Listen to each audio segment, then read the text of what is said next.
आप सभी को नमस्ते। मैं शीतल फिर से नई टिप्स और यूज़फुल टिप्स लेके आ गई हूँ। कुछ रसोई की हैं, कुछ नॉर्मल लाइफ की हैं जो हमारे दिनचर्या में हमें यूज करनी होती हैं। तो आई होप मेरी सारी टिप्स आपको पसंद आएंगी। पिछली वीडियो में आप लोगों ने बहुत प्यार दिया था, उसके लिए तहे दिल से। मेरी पहली टिप है लाइजोल की बोतल। ये मैंने पहले से ही कट करके रखी है। ये जैसी थी मैंने वैसे ही कट कर लिया इसको। इसका ढक्कन हटा दिया है और उसमें छेद कर दिए हैं और ये हमारे पास एक मग्गा तैयार हो गया है। और इसका मैं यूज़ आपको बताती हूँ। इसमें टाई अप करके आपको ये टाई बांध के आपको इस अपने जो टोंटी होती है जहाँ पे अपन बर्तन साफ़ करते हैं वहाँ पे लटका देना है। जैसे हम साबुन के साथ जूने रखते हैं ना, तो उनमें स्मेल सी हो जाती है। आप अपने जूनों को धो के इसमें रखो, पानी भी नहीं चढ़ जाएगा और सेफ भी रहेंगे। और ये हमारा मग्गा तैयार हो गया। इससे हम पौधों में पानी दे सकते हैं, कुछ भी यूज कर सकते हैं। उसके बाद था मेरा खाली बोतल का एक डिब्बा, उसका मैं यूज कर रही हूँ। और 1 इंच ऊपर की साइड छोड़ दिया मैंने, 1 इंच नीचे की साइड छोड़ दिया और 1 इंच की चौड़ी पट्टी मैंने निकाल ली है इसमें से। और मैंने और इसमें कुछ नहीं करा, बस वो सीधा निशान लगा के स्केल से। और ये थोड़ा सा फट गया था, उसकी वजह से मैं सेलो टेप यूज कर रही थी। अंदर से कागज निकल रहा था इसका, तो मैंने सेलो टेप लगाया था। उसके बाद हमारे जो फॉयल पेपर की जो कटर होती है जिससे हम फॉयल पेपर को कट करते हैं, उसको मैंने इस डब्बे से फेविकोल से भी चिपका दिया था और पिन से भी लगवा दिया था अपनी बेटी से। और इसको अब हम इसमें फॉयल पेपर को इसको डाल के इसमें हम खड़ा करके रख सकते हैं और इजीली ये गंदा भी नहीं होएगा। ऊपर से ढक्कन बंद कर दिया, इसमें कुछ नहीं करा। इसको आप 2 हिस्सों में काट के आप पेन रखने का भी बना सकते थे और चूड़ी रखने का भी बना सकते थे, लेकिन मुझे फॉयल पेपर का ही बनाना था। चूड़ी रख के भी आप इसको ले जा सकते हो कहीं भी, चूड़ियाँ भी सेफ रहेंगी। ये खाली बोतल थी, इसको बोतल को मैंने फेंक दिया था और इसका मैंने ये आई होप पसंद आया होगा आपको। ये फॉयल पेपर डबल करके मैंने ले लिया था, थोड़ा सा टाइट हो जाए इसलिए मैंने डबल किया था। और इसको एक कोन की शेप में मैं करना चाह रही थी। कोन की शेप में करके मैंने इसको कैंची की हेल्प से कट कर लिया था।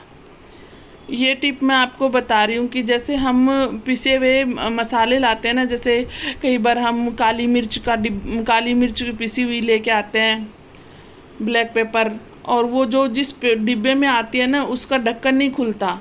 तो ये मैंने पहले से ही ब्लैक पेपर को, काली मिर्च को पीस के रख लिया था। और ये मेरी डब्बी है ना, ये खाली हो गई थी, मैं एक बार ख़रीद के लेके आई थी, मतलब ब्लैक पेपर की डब्बी। उसका ढक्कन नहीं खुलता है और उसमें बस एक छोटा सा छेद होता है। तो क्या होता है कि जैसे वो ख़त्म हो जाती है तो हम सब उसको फेंक देते हैं। इसका ढक्कन वक्कन कुछ नहीं खुलता है, ख़त्म हो गई थी मेरी डब्बी।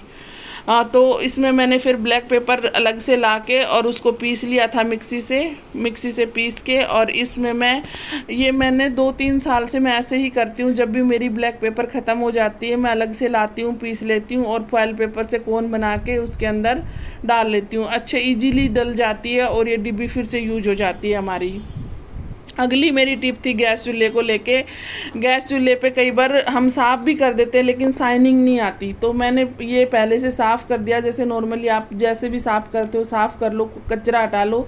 जैसे आटा होता है या कोई जली हुई रोटी का टुकड़ा होता है, वो सब हटा के उसके ऊपर हमें पाउडर डालना है। मैं ये 15-20 दिन में ये काम कर लेती हूँ। पाउडर डाल के मैं अपने हाथों से ही रब करती हूँ अपने गैस चूल्हे को। लेकिन कई लोगों के क्या होता है कि चूल्हों पे निशान होते हैं तो वो हाथ से नहीं उतरते। मेरे चूल्हे पे कोई निशान नहीं है, 15 साल पुराना चूल्हा है। मैं 15 दिन में एक बार मैं ऐसा कर लेती हूँ। तो अगर आपके चूल्हे पे किसी चीज़ का निशान है तो आप स्क्रैबर से रब कर सकते हो। एक्चुअली जब पहले हमारे बर्तन चमकते नहीं थे या साबुन कुछ नहीं थी, जो हमारे बुजुर्ग जब बर्तन साफ़ करते थे तो वो रेत से साफ़ करते थे। अब शहरों में कहाँ से रेत लेके आए। या अगर आपके चूल्हे पे निशान है तो आप स्क्रैबर से भी रब कर सकते हो। मेरे चूल्हे पे निशान नहीं थे लेकिन मैंने दिखाने के लिए आपको रब करके दिखाया। तो ये क्या होता है, पाउडर सारी जो चिकनाई होती है ना उसको सोख लेता है और ये बहुत पतला होता है ना, उसकी वजह से ये एक अलग सी शाइनिंग ला देता है गैस के ऊपर। तो वो सब कहते हैं कि पाउडर कॉस्मेटिक का है, लेकिन ये गैस पे भी यूज करती हूँ मैं। पहले गांव में रेत से साफ़ करते थे स्टील के और पीतल के बर्तन। अब यहाँ कहाँ से रेत लेके आए, तो इसलिए मैंने एक दिन यूज किया और फिर उसके बाद ये मेरा फेवरेट टिप बन गया है। मैं 15 दिन में अपने गैस चूल्हे को ऐसे साफ़ करती हूँ। और आप ये साफ़ हो करने के बाद आप इसकी शाइनिंग देखना, मतलब ऐसा लगेगा जैसे नए नए जैसा है। मैं 15 साल से इस चूल्हे को यूज कर रही हूँ। आप इस ट्रिक को यूज करके देखना, आप कहोगे कि सच में ऐसा होता है। मैं खुद यूज करती हूँ, वही ट्रिक आपको बता रही हूँ। मैं किसी की बताई हुई या किसी की सिखाई हुई नहीं बता रही हूँ मैं आपको। देखो कितनी दूर से देखने में कितना शाइन लग रहा है, ये देखिए आप। बहुत फ़र्क लगने लग जाता है जब आप ये देखो, बिल्कुल चिकनाहट नहीं है। मैं बाकायदा आपको दिखा रही हूँ। आई होप मेरी ये टिप आपको पसंद आई होगी। ये देखिए चूल्हे की शाइनिंग देख लीजिए आप, आपको खुद लगेगा कि हाँ भाई सच में है। आप ट्राई करके देखिए। आपके पास एक्सपायरी पाउडर पड़ा हो वो भी चलेगा, आपका कोई दिक्कत नहीं है। अगली टिप थी मेरी परात को लेके। जब हम आटा गूंथते हैं तो हमारा बहुत ज़्यादा आटा परात में लग जाता है, तो उसके लिए हम थोड़ा सा घी लेंगे और परात में लगा लेंगे सारी परात को। और कई मेरी बहनें तो क्या करती हैं कि उंगलियों से ही उसको मतलब वो कर देती हैं, जो ये आटा चिपकता है ना उनको उंगलियों से ही उतारती हैं, तो फिर उनके सीधे हाथ वाले नाखून कभी बढ़ते ही नहीं है। उनके हमेशा उन नाखूनों में दर्द सा ही रहता है और वो बढ़ते ही नहीं है, कभी काटने की नौबत नहीं आती। तो ये देखिए बिल्कुल नहीं चिपका, ये बिल्कुल नहीं चिपका। पर कई लोग शुगर बीपी के पेशेंट होते तो घी नहीं लगा पाते, तो उसके लिए मैंने ये बताया कि आप इस गिलास से भी आप अपना उसको उतार सकते हो। ज़रूरी नहीं है नेल्स यूज करना, गिलास या कटोरी भी ले सकते हो।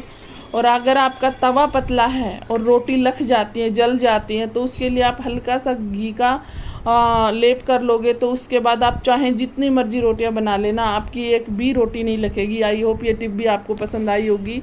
और ये सबसे बेहतरीन टिप, जो हमारी चप्पलें होती है ना, ये नई रहती हैं बिल्कुल, लेकिन नीचे से घिस जाती हैं। और ये हमारे जो फर्श होता है ये वैसा होता है टाइलों वाला, तो फिसल के गिरने का डर रहता है। तो मैं उसके लिए आपको बता रही हूँ कि आपको एक पाइप गर्म कर लेना है और चप्पलों के जहाँ जहाँ आपकी चप्पलें प्लेन हो रखी है वहाँ वहाँ आप निशान बना लीजिएगा। ये प्लेन हो जाती हैं चप्पलें, निशान हमारे ख़त्म हो जाते हैं, तभी ये फिसलती हैं। ये दोबारा से हम इनके निशान क्रिएट कर लेंगे और ये चप्पलें हमारी सालों साल चलेंगी और बिल्कुल फिसलने का डर नहीं होता। कहते हैं ना कि चप्पलें अच्छी होनी चाहिए, अगर फिसल गए तो हड्डी टूट जाती है।